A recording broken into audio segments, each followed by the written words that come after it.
अस्सलाम वालेकुम, welcome back to my channel. Lecture 29, history of Islam three.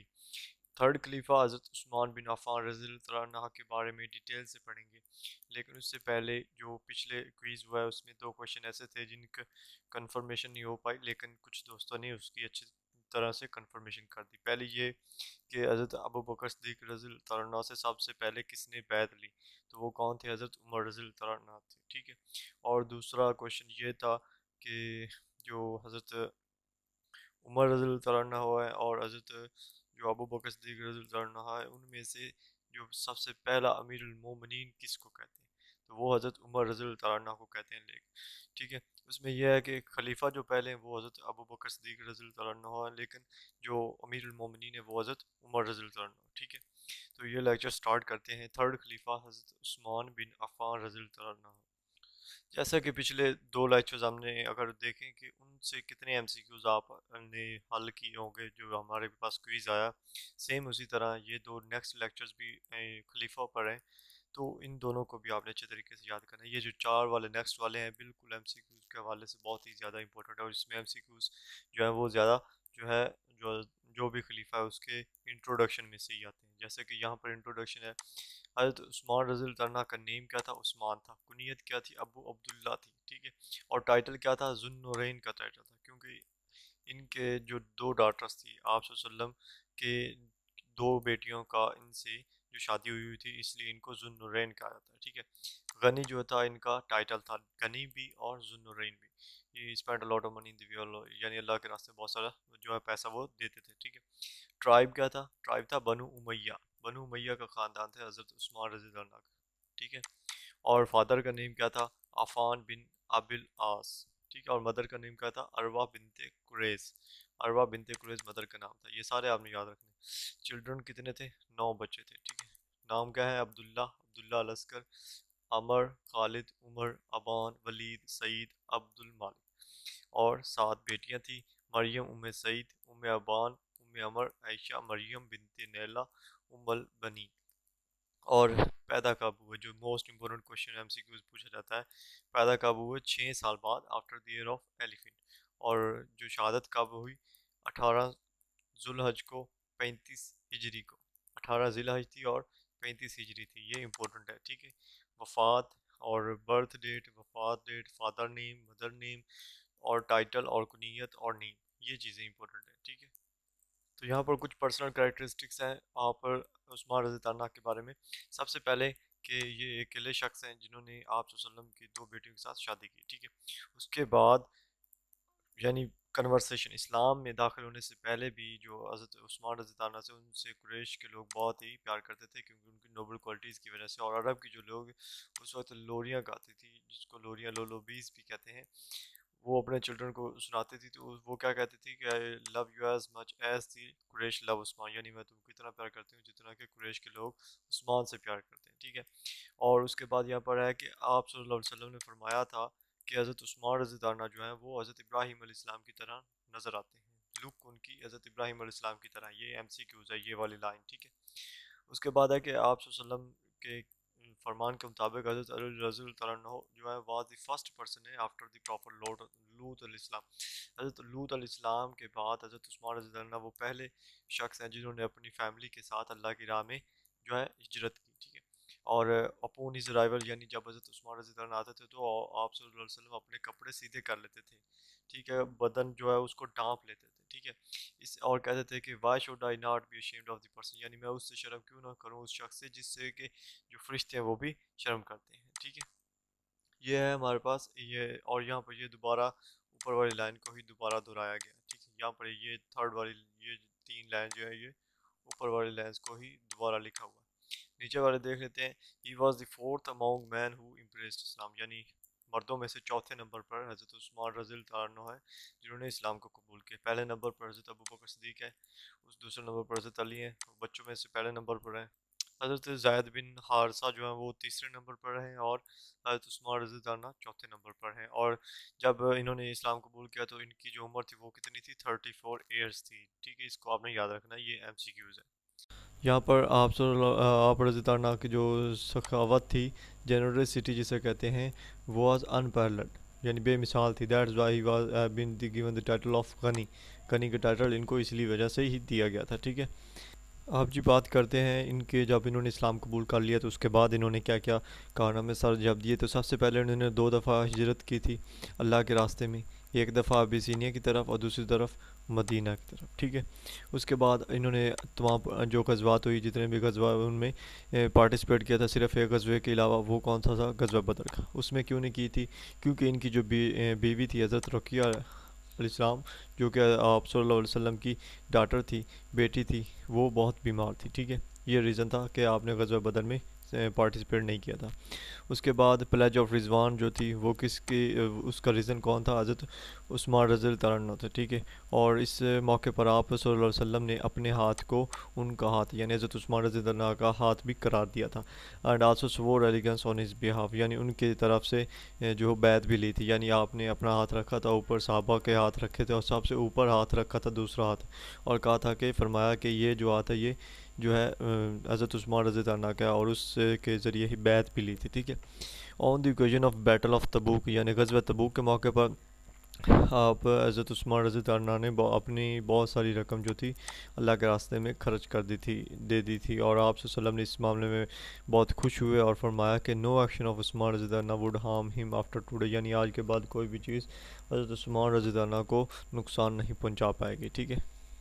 जो हज़रत उमर रज़ी अल्लाह अन्हु की खिलाफत थी, उसमें जो सबसे ज़्यादा कंसल्ट करते थे हज़रत उमर रज़ी अल्लाह अन्हु, वो हज़रत उस्मान रज़ी अल्लाह अन्हु से करते थे। उसके बाद हज़रत उस्मान रज़ी अल्लाह अन्हु, हज़रत अली और हज़रत जो यानी इन दो खलीफा जो थे, इनसे बहुत ज़्यादा कंसल्टेट करते थे, बहुत ज़्यादा मशवरे लेते थे।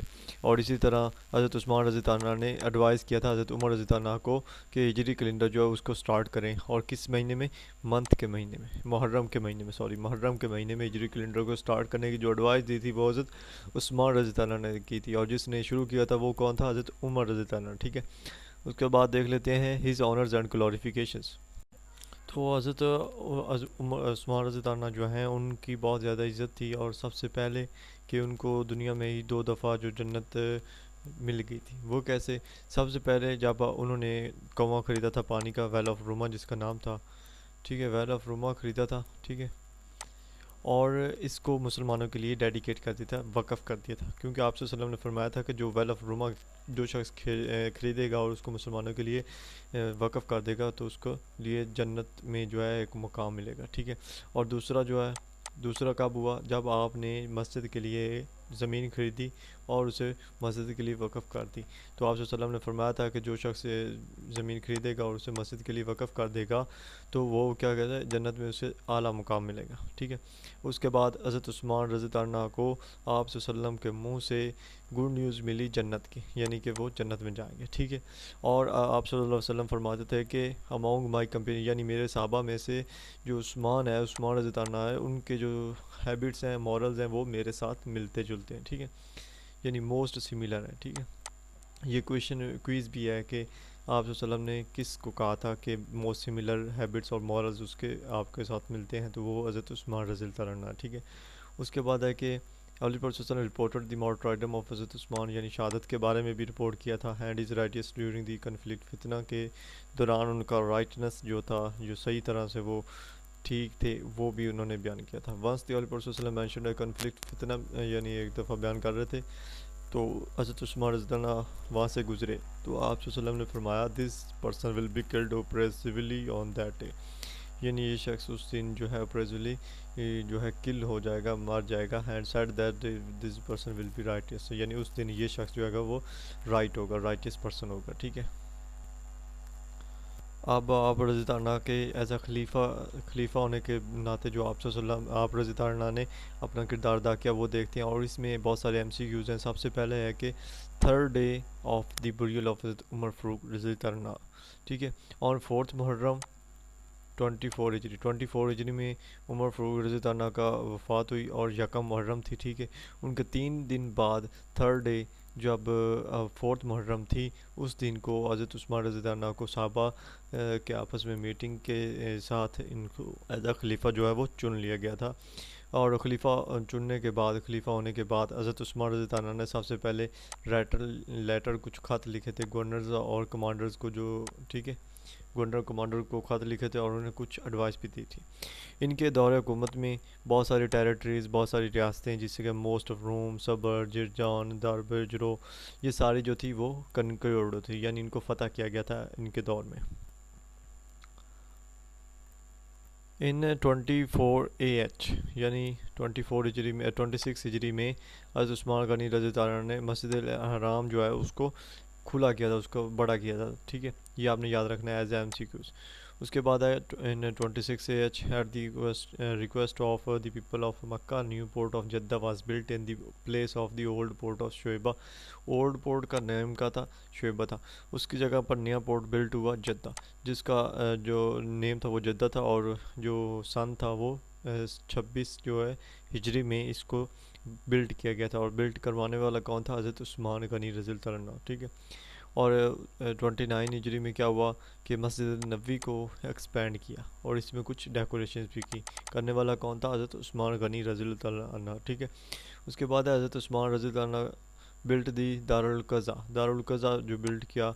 Where in the time of हज़रत अबू बकर एंड उमर रज़ी अल्लाह अन्हु decision were made in the मस्जिद and there was no separate building for this purpose, यानी यहाँ पर हज़रत उमर रज़ी अल्लाह अन्हु और हज़रत अबू बकर सिद्दीक़ रज़ी अल्लाह अन्हु क्या करते थे, ये फैसले करते थे और इसके लिए कोई अलग जगह नहीं बनाई गई थी, इसी को दारुल क़ज़ा का नाम दिया जाता है, ठीक है। उसके बाद है important steps of the Usmani इरा। इसको आपने याद रखना है कि हज़रत उस्मान रज़ी अल्लाह अन्हु के दौर में इंपॉर्टेंट स्टेप जो उन्होंने उठाए थे वो कौन कौन से थे। सबसे पहला कि कुरान मजीद की रिसाइटेशन पर तमाम मुसलमानों को गैदर होना। उसके बाद उन्होंने जो मुअज्जिन थे, अज़ान देने वाले थे, उनके लिए जो सैलरी थी वो फिक्स कर दी थी, ठीक है। और उसके बाद मीडोज़ फॉर गवर्नमेंट एनिमल्स के लिए जो मीडोज़ थे वो एलोकेट किए, वो उनको अलाउ किया। और कुछ रिफॉर्म्स बनाए फाइनेंशियल मैटर्स में, जिससे जैसे कि कलेक्शन और डिस्ट्रीब्यूशन थी ज़कात के, यानी कलेक्ट करना और फिर उनको डिस्ट्रीब्यूट करना। और लोगों को भी अलाउ किया कि वो अपनी ज़कात वो अपने आप के तहत जो है वो खुद पे कर सकते हैं, दे सकते हैं। उसके बाद है कि chief of the police was appoint chief of the police जो है वो अपॉइंट किया गया। और जो ऑनरशिप थी प्राइवेट लैंड की, वो भी उसका लाभ भी निकाला गया, यानी प्राइवेट जो ज़मीनें थी उनकी जो मालकान थे उनके लिए भी कानून निकाला गया। और सबसे पहले first novel fleet of the Islamic army, novel fleet क्या है? नेवी जो होती है, पानी वाली जो आर्मी होती है, ठीक है। Naval fleet of the Islamic army was formed in the Usmani era, ठीक है, ये MCQs है, ठीक है। और इसी नेवल फ्लीट ने साइप्रस को फतह किया था, ठीक है। कुछ और फीचर्स हैं उस्मान खिलाफत उस्मानिया के। इसमें सबसे पहले क्या है कि इसमें जो शोरा का सिस्टम था उसको बहुत फॉलो किया जाता था, ठीक है, मजलिस शोरा को। उसके बाद जो इम्पोर्टेंट मैटर्स थे, द वाइज के कंपेनियंस जो थे उनकी राय ली जाती थी। और ख़ास वो कंपेनियन जो यानी वो साहबा जो आपके साथ ग़ज़वा बदर में शरीक थे। हज़रत उस्मान रज़ी अल्लाह अन्हु ने अपनी खिलाफत में जो रूल्स थे कुरान मजीद के बारे में, सुन्नत के बारे में और कुछ और स्टेप्स जो इस्लाम के बारे में थे, जिनको हज़रत उमर रज़ी अल्लाह अन्हु ने, हज़रत अबू बकर सिद्दीक़ रज़ी अल्लाह अन्हु ने फॉलो किया था, वो भी आप रज़ी अल्लाह अन्हु ने इसमें मेंटेन किए थे, उनको भी फॉलो किया जाता था। और सिस्टम ऑफ शोरा अडेयर टू जस्टिस, जो सिस्टम ऑफ शोरा थे उसको जस्टिस के लिए अडेयर किया गया था। और रिस्पेक्ट और freedom of opinion accountability were required, यानी जो अपनी राय का इज़हार की आज़ादी थी, अपनी राय के इज़हार की आज़ादी थी और इसकी इज़्ज़त भी की जाती थी कि वह अगर आज शख्स अपने राय का इज़हार करे खुले तौर पर, ठीक है। और इन द टाइम ऑफ हज़रत उस्मान बिन अफ़ान रज़ी अल्लाह अन्हु great deal of wealth was created, wealth की जो दौलत की ग्रेट डील वो क्रिएट हो गई थी। वो हुई कैसे थी वो भी हम देख लेते हैं आगे। जो हिस्टोरियंस है वो कहते हैं कि उस्मानी जो टाइम था वो बहुत ही रिलैक्सेशन का और कंफर्ट का टाइम था। And there was an abundance of wealth and he himself was gentle, यानी उस वक्त जो दौलत की कसरत मौजूद थी और वो खुद भी एक जेंटलमैन आदमी थे, ठीक है। उसके बाद है कि हज़रत उस्मान रज़ी अल्लाह अन्हु ने सबसे ज़्यादा जो अटेंशन दी थी वो रीसेटलमेंट थी और अनकल्टिवेटेड लैंड्स पर, यानी जो काश्तकार नहीं हो रही थी ज़मीनें, जो कनक्योर्ड जो उन्होंने फ़तह किए हुए इलाके थे उनमें जो बग़ैर काश्त के पड़ी हुई ज़मीनें थी उन पर ख़ासी तवज्जो दी और उनको उन लोगों को दिया जिनके पास नहीं थी, ताकि वो इसको सेटल करें और ख़ुद भी बेनिफिट हासिल करें। जो हिस्ट्री है वो राइट करती है कि हज़रत उमर फ़ारूक रज़ी अल्लाह अन्हु के दौर में जो कितने थे प्रॉफिट, लैंड का जो प्रॉफिट था एनुअल साल का प्रॉफिट वो 9000 दिरहम्स था हज़रत उमर रज़ी अल्लाह के दौर में। और हज़रत उस्मान रज़ी अल्लाह के दौर में यही प्रॉफिट 50,000 दिरहम्स पर ईयर पहुंच गया था। ठीक है, तो ये कुछ फीचर्स थे और उस्मानियत जो खिलाफत उस्मानी उसके बारे में। तो यहाँ पर जो लेक्चर्स है वो कंप्लीट होता है, आपको साथ साथ बता दिया गया है कि जो क्वेश्चन है जो MCQs है। ठीक है, तो अगर वीडियो अच्छी लगी है तो एक लाइक करना मत भूलिएगा, और अगर अभी तक आपने चैनल को सब्सक्राइब नहीं किया तो काइंडली कर दें ताकि आने वाली वीडियोस आपको मिलती रहें। मिलेंगे इंशाल्लाह नेक्स्ट वीडियो में, तब तक अपना ख्याल रखिएगा। अल्लाह हाफिज़।